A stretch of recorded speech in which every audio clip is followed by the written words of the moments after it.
O Grande Conflito, capítulo 27.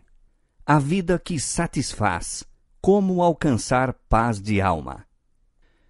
Onde quer que a palavra de Deus tenha sido fielmente pregada, seguiram-se resultados que atestaram de sua origem divina. O Espírito de Deus acompanhou a mensagem de seus servos e a palavra era proclamada com poder. Os pecadores sentiam-se despertar-se-lhes a consciência. A luz que alumia a todo homem que vem ao mundo iluminava-lhes os íntimos recessos da alma e as coisas ocultas das trevas eram manifestas.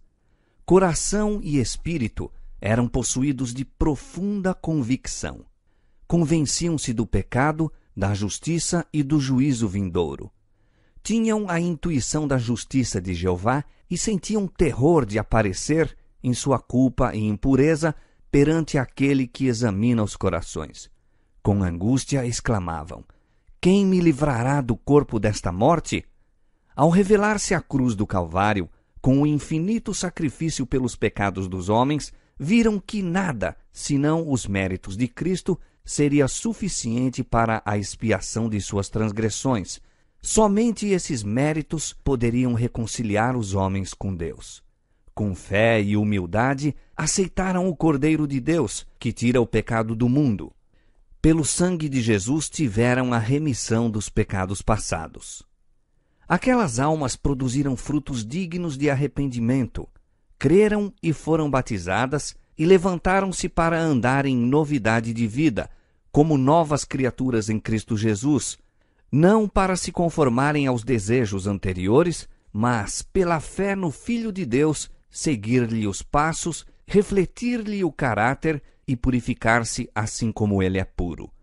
As coisas que antes odiavam, agora amavam, e as que antes amavam, passaram a odiar.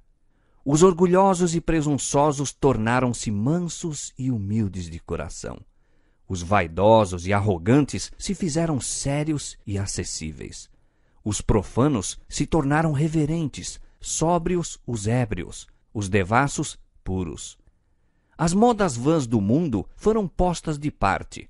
Os cristãos procuravam não o enfeite exterior, no frisado dos cabelos, no uso de joias de ouro, na compostura dos vestidos, mas o homem encoberto no coração, no incorruptível trajo de um espírito manso e quieto, que é precioso diante de Deus. 1 Pedro capítulo 3, versos 3 e 4. Os despertamentos resultaram em profundo exame de coração e humildade. Caracterizavam-se pelos solenes e fervorosos apelos ao pecador, pela terna misericórdia para com a aquisição efetuada pelo sangue de Cristo. Homens e mulheres oravam e lutavam com Deus pela salvação de almas. Os frutos de semelhantes avivamentos eram vistos nas almas que não recuavam da renúncia e do sacrifício, mas se regozijavam de que fossem consideradas dignas de sofrer o vitupério e provação por amor de Cristo. Notava-se uma transformação na vida dos que tinham professado o nome de Jesus. A comunidade se beneficiava por sua influência. Uniam-se com Cristo e semeavam no Espírito a fim de ceifar a vida eterna.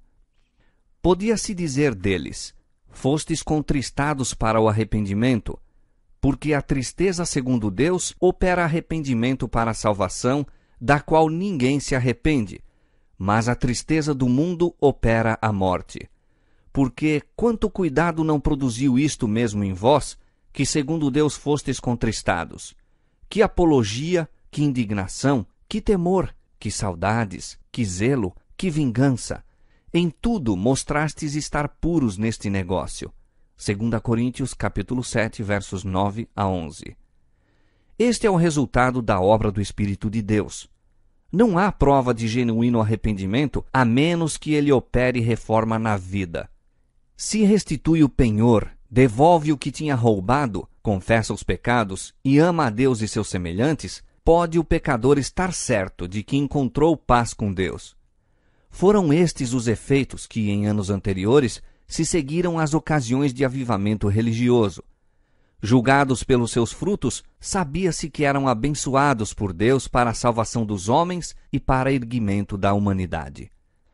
Muitos dos despertamentos dos tempos modernos têm, no entanto, apresentado notável contraste com aquelas manifestações de graça divina que nos primitivos tempos se seguiam aos labores dos servos de Deus.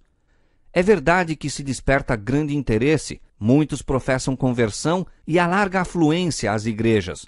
Não obstante, os resultados não são de molde a autorizar a crença de que houve aumento correspondente da verdadeira vida espiritual. A luz que chameja por algum tempo logo fenece, deixando as trevas mais densas do que antes. Avivamentos populares são muitas vezes levados a efeito por meio de apelos à imaginação, excitando-se as emoções, satisfazendo-se o amor ao que é novo e surpreendente. Conversos ganhos desta maneira têm pouco desejo de ouvir a verdade bíblica, pouco interesse no testemunho dos profetas e apóstolos. A menos que o serviço religioso assuma algo de caráter sensacional, não lhes oferece atração. Não é atendida a mensagem que apele para a razão desapaixonada. As claras advertências da palavra de Deus, que diretamente se referem aos seus interesses eternos, não são tomadas a sério. Por toda a alma verdadeiramente convertida, a relação com Deus e com as coisas eternas será o grande objetivo da vida. Mas onde, nas igrejas populares de hoje, o espírito de consagração a Deus? Os conversos não renunciam ao orgulho e amor do mundo. Não estão mais dispostos a negar-se, tomar a cruz e seguir o manso e humilde Nazareno do que estiveram antes de se converter. A religião tornou-se o entretenimento dos incrédulos e céticos, porque tantos que são portadores de seu nome lhes desconhecem os princípios. O poder da piedade quase desapareceu de muitas das igrejas. Piqueniques, representações teatrais nas igrejas, quermesses, casas elegantes, ostentação pessoal, desviaram de Deus os pensamentos. Terras e bens e ocupações mundanas absorvem a mente, e as coisas de interesse eterno mal recebem atenção passageira. Apesar do generalizado declínio da fé e da piedade, há verdadeiros seguidores de Cristo nestas igrejas.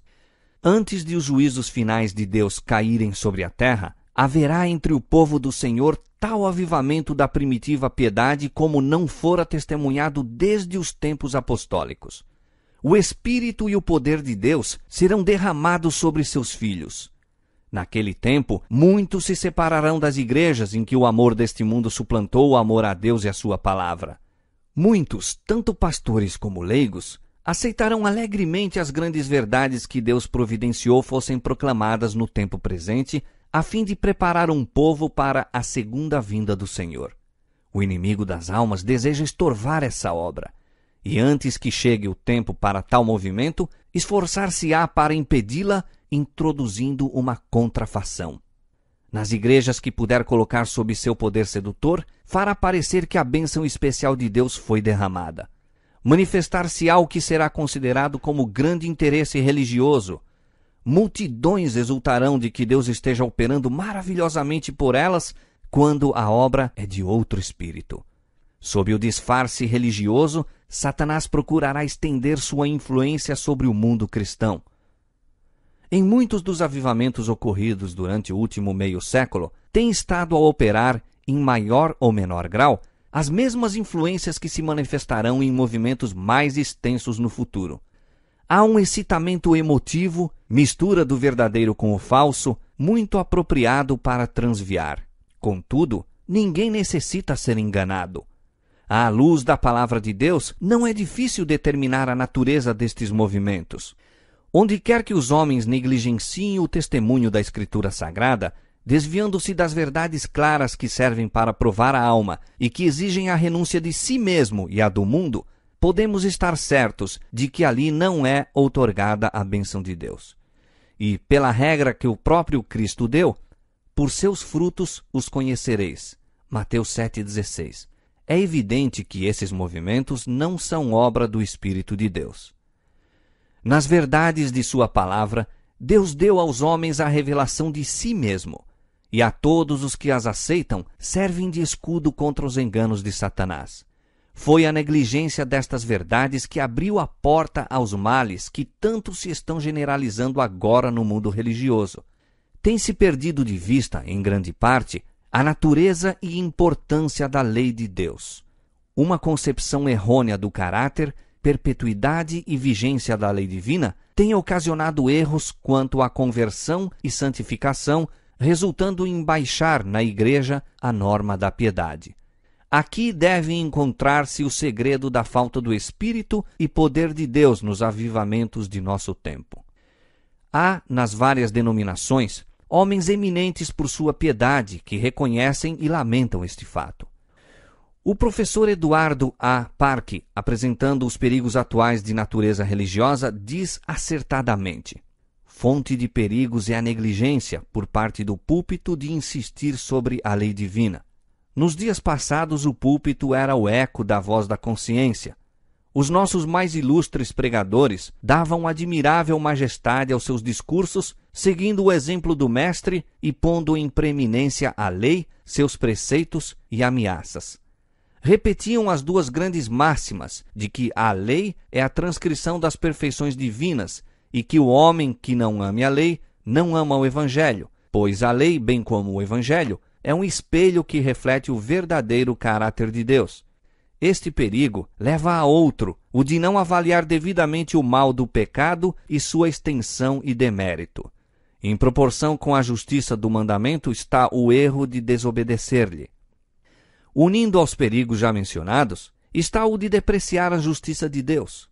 A tendência do púlpito moderno é separar da benevolência divina a justiça divina, reduzir a benevolência a um sentimento em vez de exaltá-la a um princípio. O novo prisma teológico divide ao meio o que Deus havia ajuntado. É a lei divina um bem ou um mal? É um bem.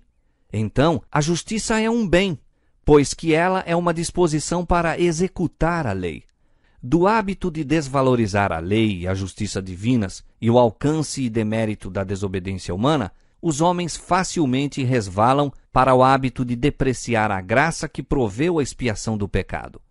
Assim, o Evangelho perde seu valor e importância no espírito dos homens, não tardando estes em praticamente pôr de lado a própria Escritura Sagrada. Muitos ensinadores religiosos asseveram que Cristo, pela sua morte, aboliu a lei, e em virtude disso estão os homens livres de suas reivindicações. Alguns há que a representam como um jugo penoso, e em contraste com a servidão da lei, apresentam a liberdade a ser gozada sob o Evangelho. Não foi, porém, assim que profetas e apóstolos consideravam a santa lei de Deus. Disse Davi: andarei em liberdade, pois busquei os teus preceitos. Salmo 119, 45. O apóstolo Tiago, que escreveu depois da morte de Cristo, refere-se ao decálogo como a lei real e a lei perfeita da liberdade. Tiago 2, 8 e 1, 25. E o escritor do Apocalipse, meio século depois da crucifixão, pronuncia uma bênção aos que guardam os seus mandamentos para que tenham direito à árvore da vida e possam entrar na cidade pelas portas. Apocalipse 22, 14. A declaração de que Cristo, por sua morte, aboliu a lei do Pai, não tem fundamento. Se tivesse sido possível mudar a lei ou pô-la de parte, não teria sido necessário que Cristo morresse para salvar o homem da pena do pecado. A morte de Cristo, longe de abolir a lei, prova que ela é imutável. O Filho do Homem veio para engrandecer a lei e torná-la gloriosa. Isaías 42, 21. Disse ele: não cuideis que vim destruir a lei. Até que o céu e a terra passem, nem um jota ou um tio se omitirá da lei. Mateus 5, 17 e 18. E com relação a si próprio, declara ele: deleito-me em fazer a tua vontade, ó Deus meu. Sim, a tua lei está dentro do meu coração. Salmo 40, verso 8. A lei de Deus, pela sua própria natureza, é imutável. É uma revelação da vontade e caráter do autor. Deus é amor e sua lei é amor. Seus dois grandes princípios são amor a Deus e amor ao homem. O cumprimento da lei é o amor. Romanos 13, 10. O caráter de Deus é justiça e verdade. Esta é a natureza de sua lei. Diz o salmista: Tua lei é a verdade.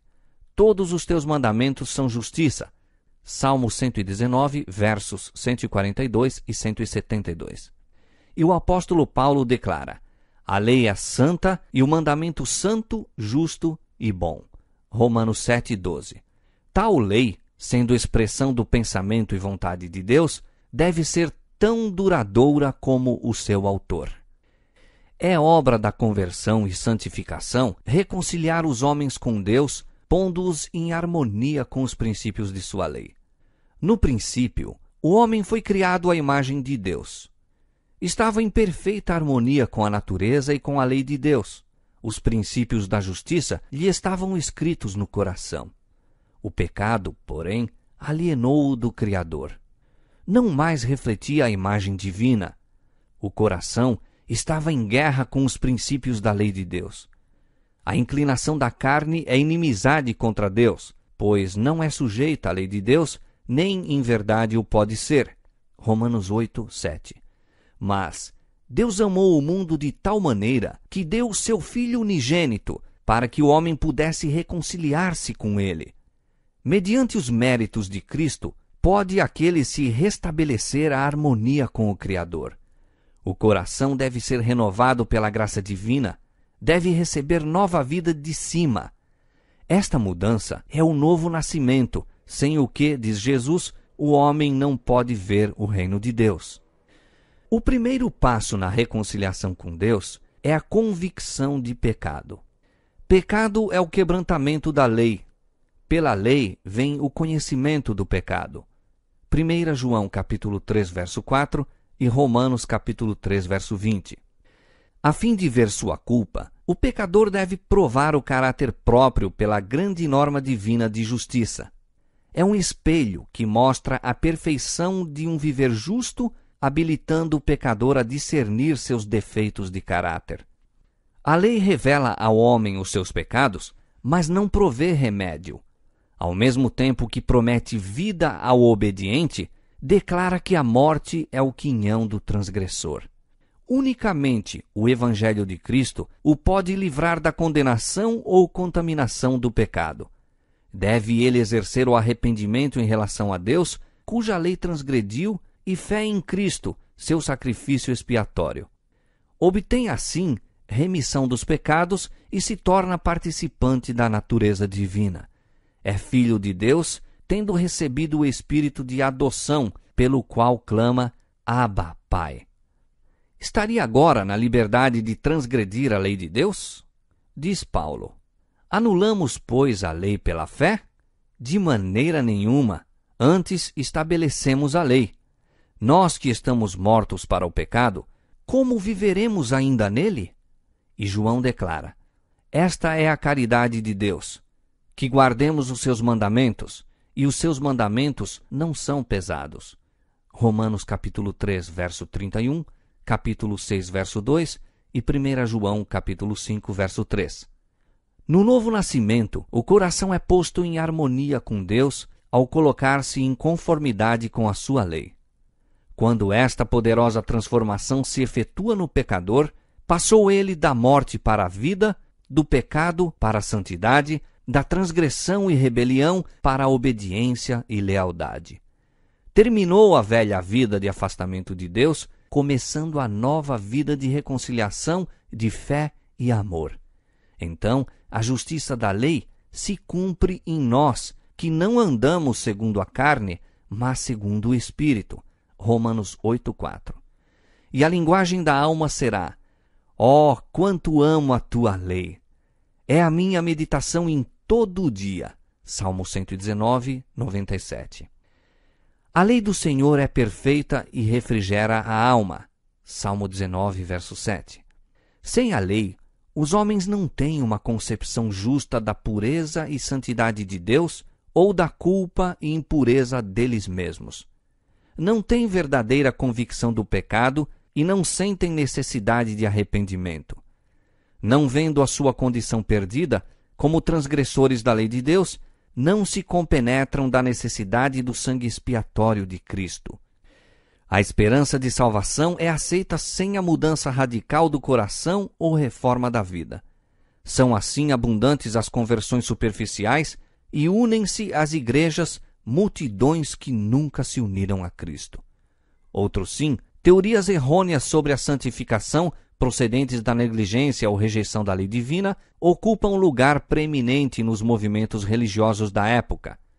Essas teorias não somente são falsas no que respeita à doutrina, mas também perigosas nos resultados práticos.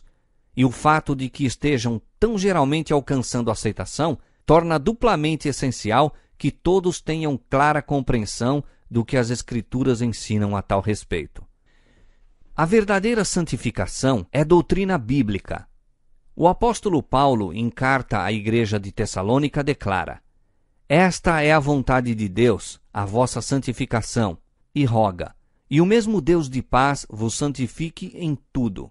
1 Tessalonicenses capítulo 4, verso 3 e capítulo 5, verso 23. A Bíblia ensina claramente o que é a santificação e como deve ser alcançada.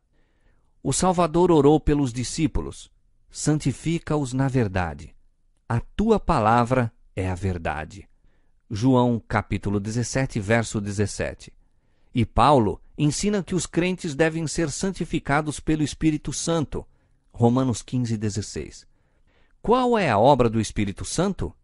Disse Jesus aos discípulos: Quando vier aquele Espírito de verdade, ele vos guiará em toda a verdade.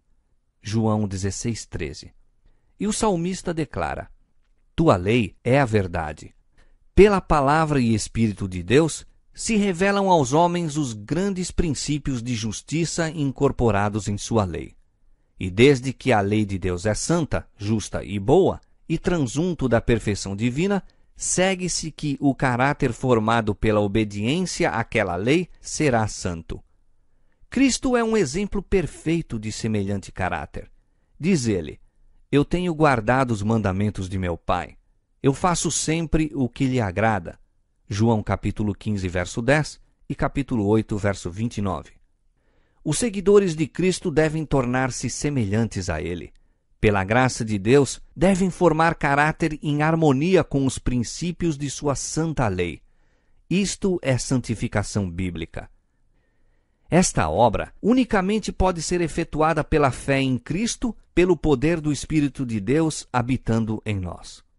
Paulo admoesta aos crentes: Operai a vossa salvação com temor e tremor, porque Deus é o que opera em vós tanto o querer como o efetuar segundo a sua boa vontade. Filipenses 2, versos 12 e 13. O cristão sentirá as insinuações do pecado, mas sustentará a luta constante contra ele.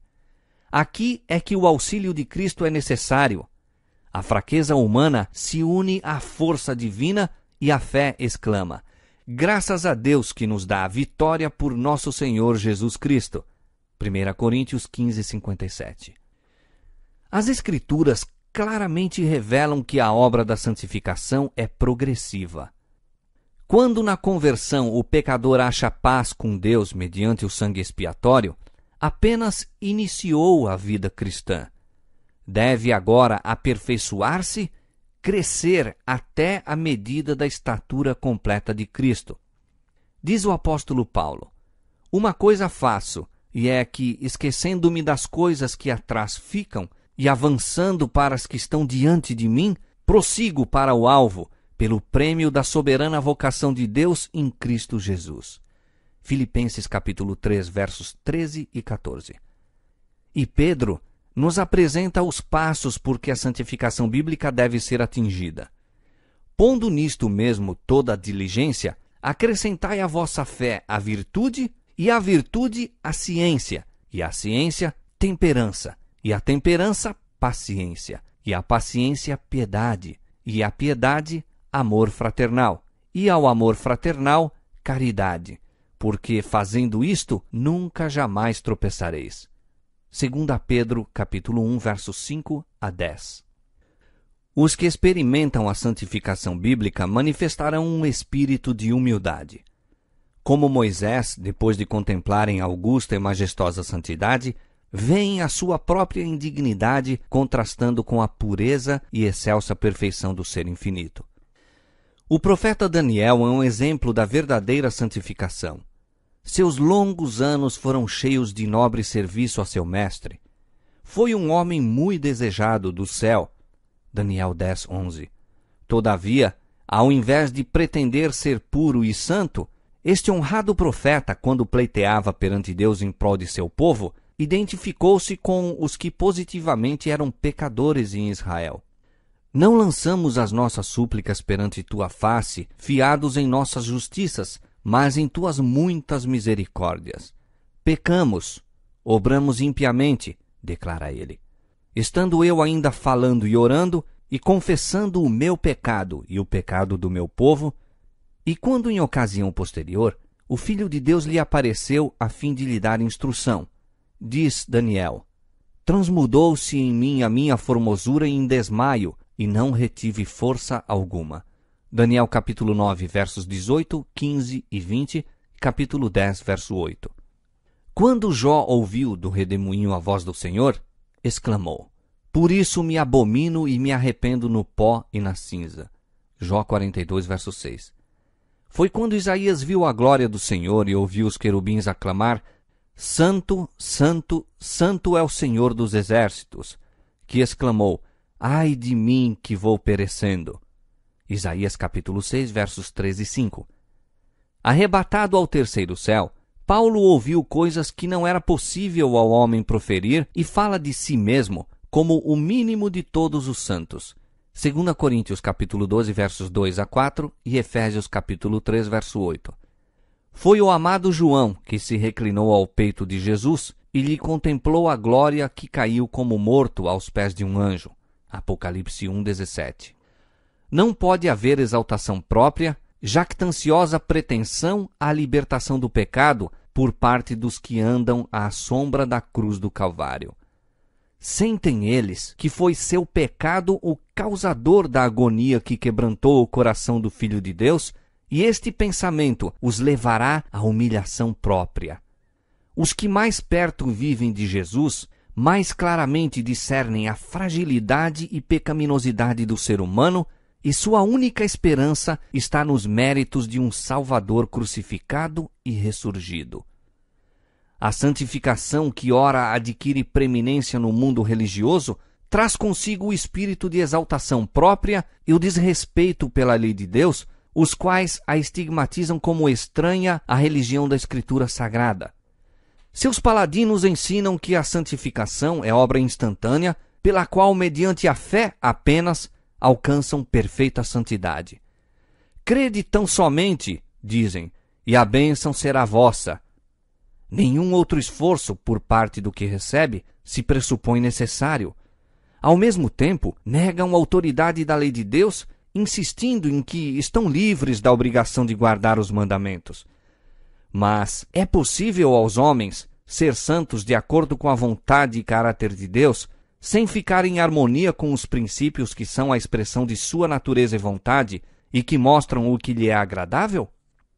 O desejo de uma religião fácil, que não exija esforço, renúncia nem ruptura com as loucuras do mundo, tem tornado popular a doutrina da fé e da fé somente.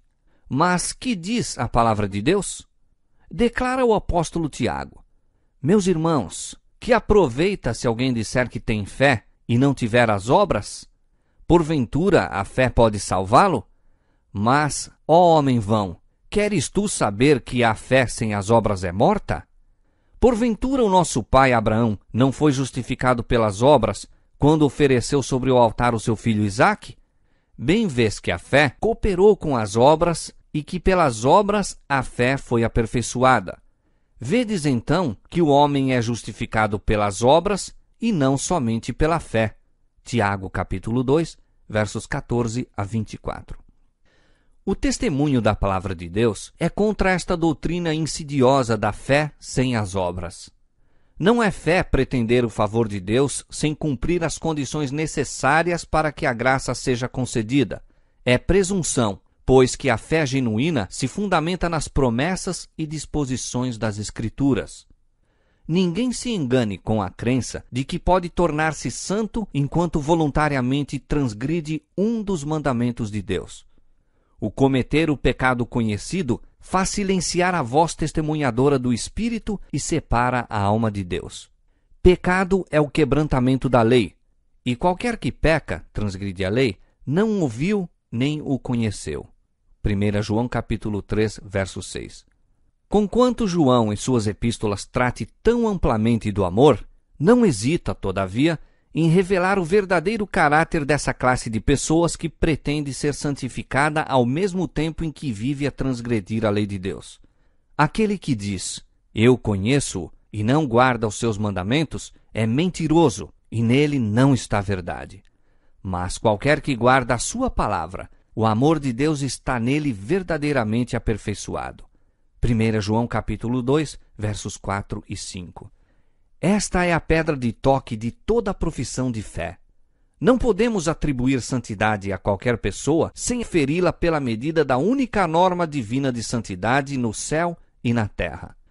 Se os homens não sentem o peso da lei moral, se amesquinham e consideram levianamente os preceitos de Deus, se violam o menor desses mandamentos e assim ensinam os homens, não serão de nenhum apreço à vista do céu e podemos saber que suas pretensões são destituídas de fundamento. E a alegação de estarem sem pecado é em si mesma evidência de que aquele que a alimenta longe está de ser santo. É porque não tem nenhuma concepção verdadeira da infinita pureza e santidade de Deus ou do que devem ser os que se hão de harmonizar com seu caráter. É porque não aprendeu o verdadeiro conceito da pureza e perfeição supremas de Jesus, bem como da malignidade e horror do pecado, que o homem pode considerar-se santo. Quanto maior a distância entre ele e Cristo, e quanto mais impróprias forem suas concepções do caráter e requisitos divinos, tanto mais justo parecerá aos seus próprios olhos. A santificação apresentada nas Escrituras compreende o ser inteiro, espírito, alma e corpo. Paulo orou pelos Tessalonicenses para que todo o seu espírito e alma e corpo fossem plenamente conservados e irrepreensíveis para a vinda de nosso Senhor Jesus Cristo. 1 Tessalonicenses 5, 23.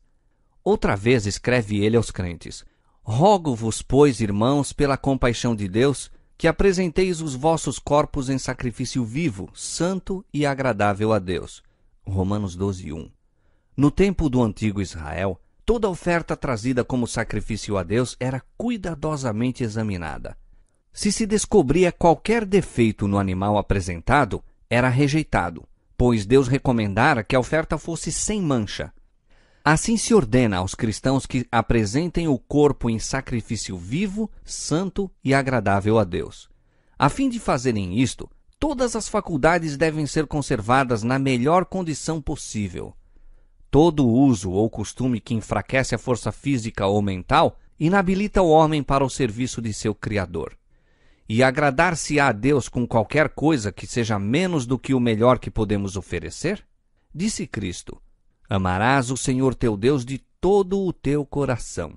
Os que amam a Deus de todo o coração desejarão prestar-lhe o melhor serviço de sua vida e estarão constantemente procurando pôr toda a faculdade do ser em harmonia com as leis que os tornarão aptos a fazer a sua vontade. Não aviltarão nem mancharão pela condescendência com o apetite ou paixões a oferta que apresentam a seu Pai Celestial. Diz Pedro: peço-vos que vos abstenhais das concupiscências carnais que combatem contra a alma. 1 Pedro 2:11. Toda condescendência pecaminosa tende a embotar as faculdades e a destruir o poder de percepção mental e espiritual, e a palavra ou o Espírito de Deus apenas poderão impressionar debilmente o coração.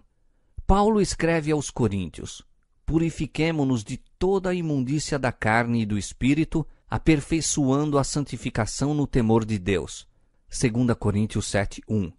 E entre os frutos do Espírito, caridade, gozo, paz, longanimidade, benignidade, bondade, fé, mansidão, enumera a temperança. Gálatas capítulo 5, versos 22 e 23. A despeito destas declarações inspiradas, quantos professos cristãos se acham a debilitar suas faculdades em busca de ganhos ou na adoração da moda? Quantos há que estão a aviltar a varonilidade e a semelhança de Deus pela glutoneria, pelo beber vinho, pelos prazeres proibidos? E a igreja, em vez de reprovar, muitas vezes acoroçoa o mal, apelando para o apetite, para o desejo de lucros ou para o amor ao prazer, a fim de encher o seu tesouro que o amor a Cristo é demasiado fraco para suprir. Se Jesus entrasse nas igrejas de hoje e visse as festas e comércio iníquo ali levados a efeito em nome da religião, não expulsaria ele a esses profanadores, assim como baniu do templo os cambistas? O apóstolo Tiago declara que a sabedoria de cima é primeiramente pura.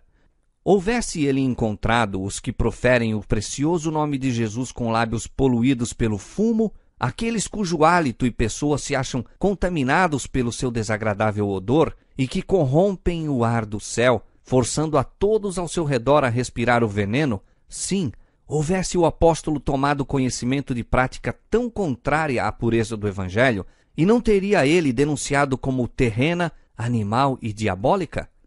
Escravos do fumo, pretendendo a bênção da santificação completa, falam sobre sua esperança do céu. Mas a palavra de Deus claramente diz que não entrará nela coisa alguma que contamine. Apocalipse 21, 27. Não sabeis que o vosso corpo é o templo do Espírito Santo, que habita em vós, proveniente de Deus, e que não sois de vós mesmos? Porque fostes comprados por bom preço. Glorificai, pois, a Deus no vosso corpo e no vosso espírito, os quais pertencem a Deus. 1 Coríntios capítulo 6, versos 19 e 20. Aquele cujo corpo é o templo do Espírito Santo não se escravizará por hábito pernicioso. Suas faculdades pertencem a Cristo, que o comprou com preço de sangue. Sua propriedade é do Senhor. Como poderia ficar sem culpa malbaratando o capital que lhe é confiado? Cristãos professos despendem anualmente soma considerável com inúteis e perniciosas condescendências, enquanto almas estão perecendo à falta da palavra da vida. Deus é roubado nos dízimos e ofertas, enquanto consomem no altar das destruidoras concupiscências mais do que dão para socorrer os pobres ou para o sustento do Evangelho. Se todos os que professam ser seguidores de Cristo fossem verdadeiramente santificados, seus meios, em vez de serem gastos com desnecessárias e mesmo nocivas condescendências, reverteriam para o tesouro do Senhor, e os cristãos dariam um exemplo de temperança, renúncia e sacrifício. Seriam então a luz do mundo.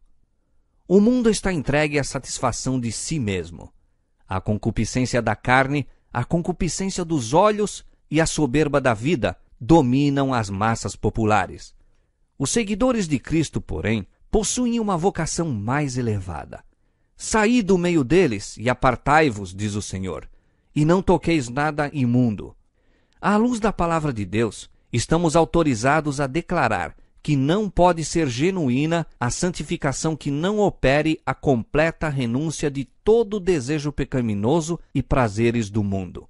Aos que satisfazem as condições, saí do meio deles e apartai-vos, e não toqueis nada imundo, a promessa de Deus é: eu vos receberei, e eu serei para vós pai, e vós sereis para mim filhos e filhas, diz o Senhor Todo-Poderoso. 2 Coríntios 6, versos 17 e 18. É privilégio e dever de todo cristão ter uma experiência rica e abundante nas coisas de Deus. Eu sou a luz do mundo, disse Jesus. Aquele que me segue não andará em trevas, mas terá a luz da vida. João 8:12. A vereda dos justos é como a luz da aurora que vai brilhando mais e mais até ser dia perfeito. Provérbios 4:18. Cada passo de fé e obediência leva a alma em relação mais íntima com a luz do mundo em que não há trevas humanas. Os brilhantes raios do sol da justiça resplandecem sobre os servos de Deus e devem estes refletir os seus raios. Assim como as estrelas nos falam de uma grande luz no céu, com cuja glória refulgem, assim também os cristãos devem tornar manifesto que há no trono do universo um Deus, cujo caráter é digno de louvor e imitação. As graças de seu Espírito, a pureza e santidade de seu caráter manifestar-se-ão em suas testemunhas. Paulo, em sua carta aos Colossenses, apresenta as ricas bênçãos concedidas aos filhos de Deus. Diz ele: não cessamos de orar por vós e de pedir que sejais cheios do conhecimento da sua vontade em toda a sabedoria e inteligência espiritual, para que possais andar dignamente diante do Senhor, agradando-lhe em tudo, frutificando em toda boa obra e crescendo no conhecimento de Deus, corroborados em toda a fortaleza, segundo a força da sua glória, em toda a paciência e longanimidade com gozo. Colossenses 1, 9 a 11. Outra vez escreve acerca de seu desejo que os irmãos de Éfeso chegassem a compreender a altura do privilégio do cristão. Abre perante eles, na linguagem mais compreensiva, o poder e conhecimento maravilhosos que podiam possuir como filhos e filhas do Altíssimo. A eles tocava o serem corroboradores com poder pelo seu espírito no homem interior, arraigados e fundados em amor, compreender com todos os santos qual seja a largura, o comprimento e a altura e a profundidade, e conhecer o amor de Cristo, que excede todo o entendimento. Mas a oração do apóstolo atinge o auge do privilégio quando ora para que sejais cheios de toda a plenitude de Deus. Efésios 3, 16 a 19. Aqui se revelam as culminâncias do aperfeiçoamento a que podemos atingir pela fé nas promessas de nosso Pai Celestial quando cumprimos os seus preceitos. Mediante os méritos de Cristo, temos acesso ao trono do poder infinito. Aquele que nem mesmo a seu próprio Filho poupou, antes o entregou por todos nós, como nos não dará também com ele todas as coisas? Romanos 8:32. O Pai deu ao Filho seu Espírito sem medida, e também nós podemos participar de sua plenitude. Diz Jesus: se vós, sendo maus, sabeis dar boas dádivas a vossos filhos, quanto mais dará o Pai Celestial o Espírito Santo àqueles que lhe pedirem? Lucas 11:13. Se pedirdes alguma coisa em meu nome, eu o farei. Pedi e recebereis, para que o vosso gozo se cumpra. João 14:14 e 16:24. Posto que a vida do cristão deva ser caracterizada pela humildade, não deveria assinalar-se pela tristeza e depreciação de si mesmo. É privilégio de cada um viver de tal maneira que Deus o aprove e abençoe. Não é da vontade de nosso Pai Celestial que sempre estejamos sob condenação e trevas.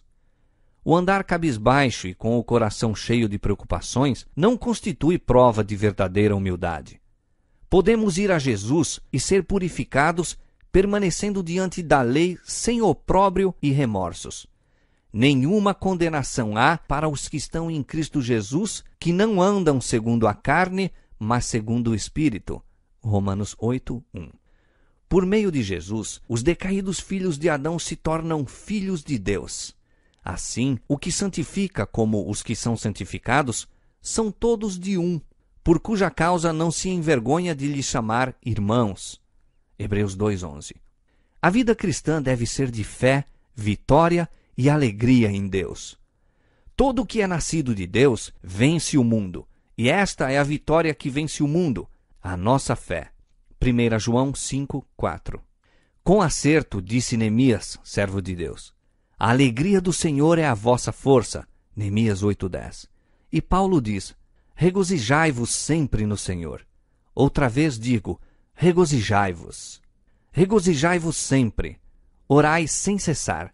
Em tudo, dai graças, porque esta é a vontade de Deus em Cristo Jesus para convosco. Filipenses capítulo 4, verso 4 e 1 Tessalonicenses capítulo 5, versos 16 a 18. São estes os frutos da conversão e santificação bíblica. E é porque os grandes princípios da justiça, apresentados na lei de Deus, são com tanta indiferença considerados pelo mundo cristão, que esses frutos são tão raramente testemunhados.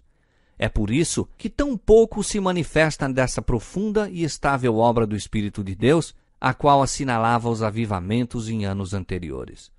É ao contemplar que somos transformados. e negligenciando os preceitos sagrados, nos quais Deus revelou aos homens a perfeição e santidade de seu caráter, e atraindo o espírito do povo aos ensinos e teorias humanos, que de estranho poderá haver no consequente declínio da viva piedade da Igreja? Diz o Senhor: a mim me deixaram o manancial de águas vivas e cavaram cisternas rotas que não retêm as águas. Jeremias 2,13. Bem-aventurado o varão que não anda segundo o conselho dos ímpios. Antes tem o seu prazer na lei do Senhor, e na sua lei medita de dia e de noite. Pois será como a árvore plantada junto a ribeiros de águas, a qual dá o seu fruto na estação própria e cujas folhas não caem. E tudo quanto fizer prosperará. Salmo 1, 1-3. É somente à medida que se restabeleça a lei de Deus à sua posição exata que poderá haver avivamento da primitiva fé e piedade entre o seu povo professo. Assim diz o Senhor: ponde-vos nos caminhos e vede, e perguntai pelas veredas antigas, qual é o bom caminho, e andai por ele, e achareis descanso para a vossa alma. Jeremias 6,16. E andai por ele, e achareis descanso para a vossa alma. Jeremias 6,16.